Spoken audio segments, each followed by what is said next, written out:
Bueno, ya se encuentra con nosotros el doctor Miguel Ángel Mancera. Miguel Ángel, ¿cómo estás? ¿Qué tal, Pascal? ¿Cómo estás? Mucho gusto saludarte. Miguel Ángel, llegas a la jefatura de gobierno como el candidato más votado desde que esta figura es electa en la capital del país. Inmediatamente después te topas con errores, con expresiones de delincuencia, incluso con inundaciones. ¿Esto ha tenido un efecto en tu ánimo? ¿Ha tenido un efecto, te lo pregunto, en la popularidad del jefe de gobierno? Mira, yo creo que esto es parte del ejercicio de gobierno, esto es parte de la ciudad. La ciudad es así, presenta en cualquier momento la apertura de diversos frentes.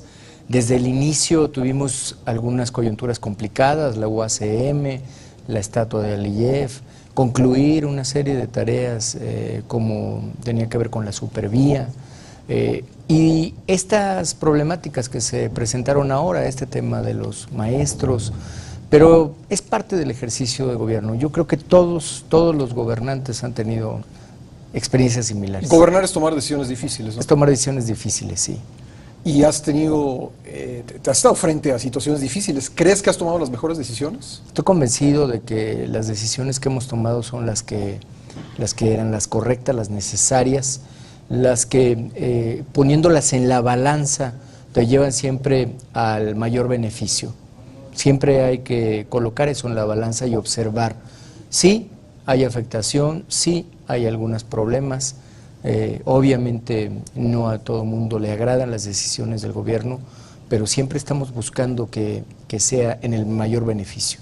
Una interpretación podría ser, bueno, vamos a, en este caso, jugar más del lado de la libertad de manifestación porque quienes se manifiestan o quienes se han manifestado son más violentos.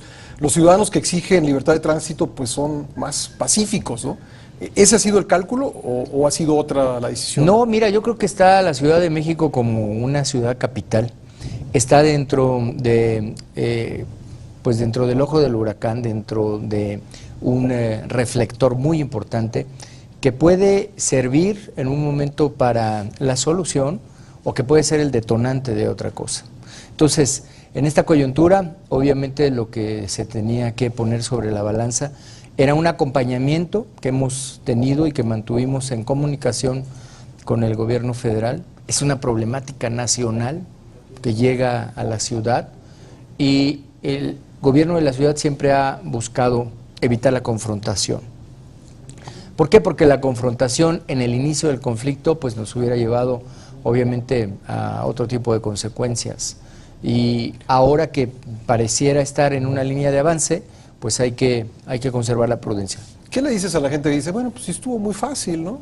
Entró la Policía Federal y en 10 minutos se acabó el problema, ¿por qué no lo había hecho antes?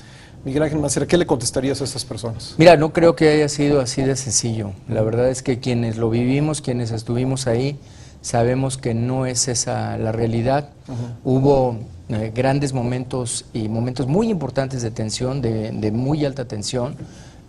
Yo creo que finalmente como se logró romper esta presión fue esa salida de los líderes, esa salida de los maestros, la entrada de la policía con un choque ya no tan severo, tan fuerte.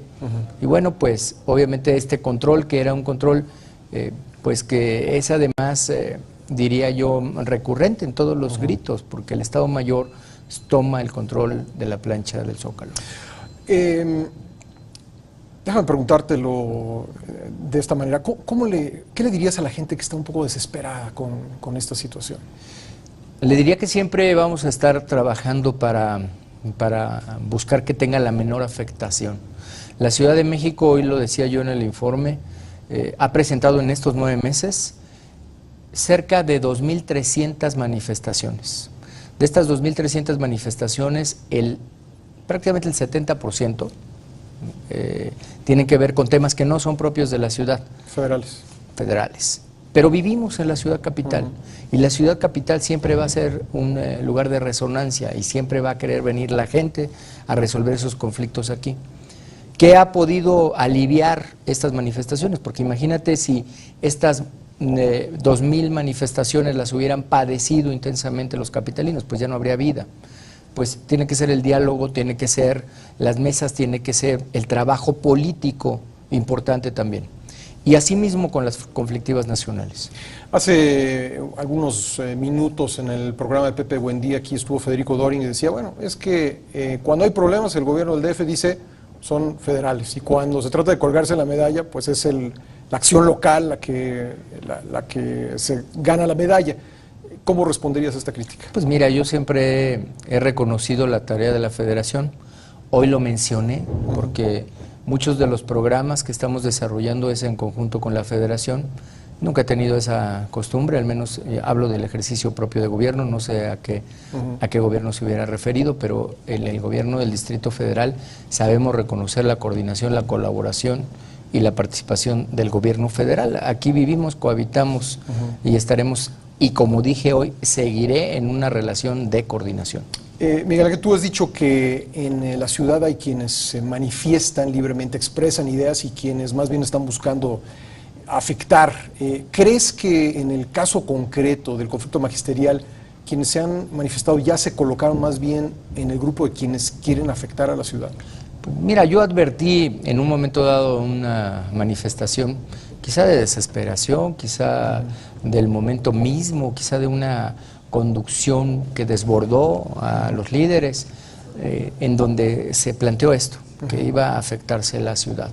Y obviamente hubo que tomar las precauciones para que la ciudad no fuera afectada. Pero hay otros grupos que sistemáticamente cada vez que existe alguna ventana de posibilidad, pues van y afectan a la ciudadanía. Y yo creo que esos grupos los rechaza todo el mundo. No hay una sola voz que pueda apoyarlo. Sin embargo, la Asamblea Legislativa en diciembre hizo una reforma al Código Penal para el DF, reduciendo la pena para los ataques a la paz pública. ¿Esto afectó a la ciudad? Mira, nosotros tenemos que emplear los instrumentos de defensa de la propia ciudad. Hay una tendencia a romper con el delito grave. Es decir, el debate está, ¿debe enfrentar el proceso en prisión o no? No es tanto cuál es la pena o qué tan grave es el delito. ¿Debes enfrentar en prisión o no el proceso? Y ese debate está decantado en la Constitución por la menor cantidad de delitos en prisión preventiva. Hacia eso vamos, hacia eso va todo el país. En el caso concreto, pues era un debate que estaban planteando ya organizaciones de derechos humanos, había quienes hablaban de la abrogación total de esta figura delictiva.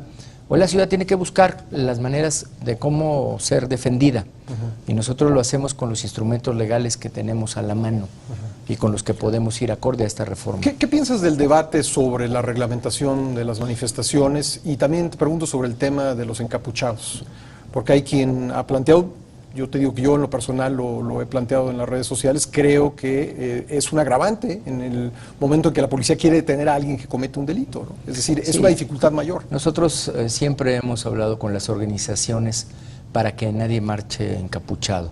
Y te debo decir que todas las organizaciones, incluyendo por supuesto estas marchas de los maestros, no se marchaba encapuchado. Los que llegan encapuchados, los que se infiltran a estas manifestaciones encapuchados son precisamente los que no buscan otra cosa más que el enfrentamiento, el daño a la ciudad y el daño a la propia policía. ¿Habría que reglamentar las marchas y pues yo creo que uso de las capuchas? Eso siempre vamos a estar nosotros inhibiéndolo y vamos a estar actuando. Sí. Siempre con las llamadas de alerta que marca el uso de la fuerza, es decir, tienes que hacer las voces, los comandos necesarios para después intervenir. Lo vamos a hacer así. Pero cuando haya que intervenir, cuando haya que extraer de estas manifestaciones a quienes están solamente dañando, también lo vamos a poner a disposición de la autoridad. Una última pregunta sobre estas manifestaciones que ha vivido la ciudad. ¿Tú crees que tienen razón quienes están manifestándose? Bueno, ¿cuál es tu apreciación sobre el conflicto? Mira, yo advierto que hay reiterados puntos en el conflicto, en este caso en el conflicto magisterial. Advierto que hay muchos puntos en donde ya se han encontrado acuerdos, donde se ha avanzado.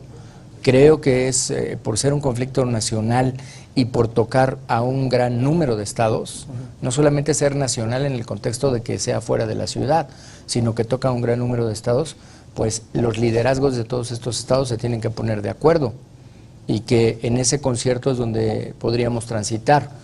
Sé que hay un esfuerzo importante. Nosotros mismos llamamos a que estas mesas fueran públicas, a que estuvieran los medios de comunicación. Entonces, pues estamos en este tiempo de espera. La seguridad en la ciudad, hay quien dice que, que algunos delitos de alto impacto, el robo, por ejemplo, ha aumentado. Algunas cifras sostienen esa apreciación. ¿Cómo sientes la situación de seguridad y qué vas a hacer al respecto? Mira, hoy marcaba yo y mencionaba cuál es nuestro índice delictivo, cómo está la tendencia a la baja respecto de 2012, respecto de 2012 en 12.2% más o menos. Las cifras las estamos compartiendo con la Federación está haciendo también una evaluación de todas y cada una de las zonas y una evaluación propia, y yo creo que el rumbo está bien. ¿Qué debemos apretar el paso? Pues debemos obviamente de concentrarnos también en generar la percepción. La percepción de seguridad es algo muy importante en lo que nosotros tenemos que aplicarnos más todos los días. Y esto vino a ser trastocado obviamente en un caso muy concreto que fue el caso Heaven. Sí. El caso Heaven hoy encuentra ya un punto en donde las cuentas son en cuántos detenidos hay, cómo es que se dio y qué más nos falta, ¿no? Entonces eso ya lo está abonando la ciudad a lo que siempre he sostenido. No puede haber impunidad. ¿Tardó la investigación más de lo que tú hubieras querido? Mira, yo creo que son investigaciones complicadas, extraterritoriales, incluso como bien lo dijo el Procurador General de la República, y aquí vaya a lo que me preguntabas hace rato, el reconocimiento también al Procurador General de la República, que en esta tarea de colaboración nos auxilió con 3 detenciones y obviamente también con la localización en el Estado de México de los cuerpos. Se cerró el caso, pero lleva a otras situaciones, es decir, ¿permitió entender cómo funciona la criminalidad en la ciudad? Es lo que siempre hemos apuntado. Mira, aquí que se dio, pues se dio un tema de una venganza que tenía que ver con el narcomenudeo, sí, y de grupos estrictamente focalizados a una zona que en este caso fue Morelos, Tepito. ¿Qué pasa? Que el gobierno de la ciudad tiene que reaccionar ¿ante qué? Ante la proliferación de lugares afters, sí, o de lugares que no cuentan con licencias de funcionamiento para las actividades que realizan. Hasta la fecha te diría, Pascal, que llevamos intervenidos más de 100 lugares de estas características. Desde los hechos del Desde esa coyuntura. ¿Y los lugares que venden droga? ¿Ha aumentado también la venta de narcomenudeo en lugares legales, digamos? No, no tenemos lugares legales, aunque llegamos a tener conocimiento de puntos concretos de venta de narcomenudeo. Sí. Las cifras que está manejando la Ciudad de México por capturas, por puestas a disposición de narcomenudeo, son altas. ¿Qué preocupa? Preocupa que una gran cantidad, tanto de vendedores como de compradores, son jóvenes. Entonces, hay que poner mucho más énfasis en esta tarea, que es la tarea propia de enfrentar el fenómeno del narcomenudeo. Cambio de tema. Dijiste que esta ciudad aspira a ser la capital social del país. Sí. ¿A qué se refiere esto? Es una tarea de consolidación de muchos de los programas que maneja la Ciudad de México, en donde lo que buscamos crear es una ciudadanía más fuerte, es una ciudadanía que tenga atención a sus necesidades básicas, pero cuando lo mencionamos nos referimos a todas las zonas de la ciudad. Tenemos que dar garantía alimentaria, tenemos que dar garantía de salud, garantía de educación, garantía de vivienda. Es decir, esta es la aspiración de fortalecer el tejido social. En este trabajo de capital social no solo es el gobierno, sino es ciudadanía, son las líneas de producción de la propia ciudad, todos los diversos sectores productivos y la academia misma. Una última pregunta, Miguel Ángel. ¿Cómo va en los standings el equipo Amigos? El equipo Amigos de Andrés Manuel López Obrador, donde apareciste en un artículo un día. La verdad es que tienen solo a jugadores muy capaces, ¿no? Porque muchos de ellos fueron profesionales. ¿Sabías que esa aparición iba... cómo vayan a estar, cómo vayan en la tabla. Pero ¿sabías que esa aparición iba a aparecer en la tapa de los periódicos? Fíjate que, debo ser muy sincero, la invitación por parte del licenciado Andrés Manuel López Obrador fue, y del delegado en Azcapotzalco, fue a que lanzara la primera bola. Sí. Con esa intención llegamos. Tan es así que iba yo de traje, y cuando me quité el traje, pero seguí con el mismo pantalón. Yo no llevaba un pantalón de juego. Y así es como se dio este evento. Bueno, ahora sí, por último, ¿qué aspiras? Estás lejos del final de tu gestión, pero ¿cuál te gustaría que fuera tu tu legado a la ciudad? Mira, la ciudad va a ir caminando hacia algo como lo que vivimos todos los días y que busca la gente. Una ciudad moderna, muy moderna en su forma de gobierno, en su forma de comunicación, de movilidad y del mismo desarrollo social. O sea, no solamente queremos fortalecer el desarrollo social, sino implementar la transformación, por ejemplo, en el tratamiento de residuos sólidos. Va a ser una ciudad que se va a colocar en los estándares y en la competencia de las primeras ciudades del mundo. Miguel Ángel Mancera, jefe de gobierno, muchísimas gracias, Gracias, por haber venido Pascal. aquí al set de Muchas Excelsior gracias, Televisión. muchas felicidades. Gracias, muy amable.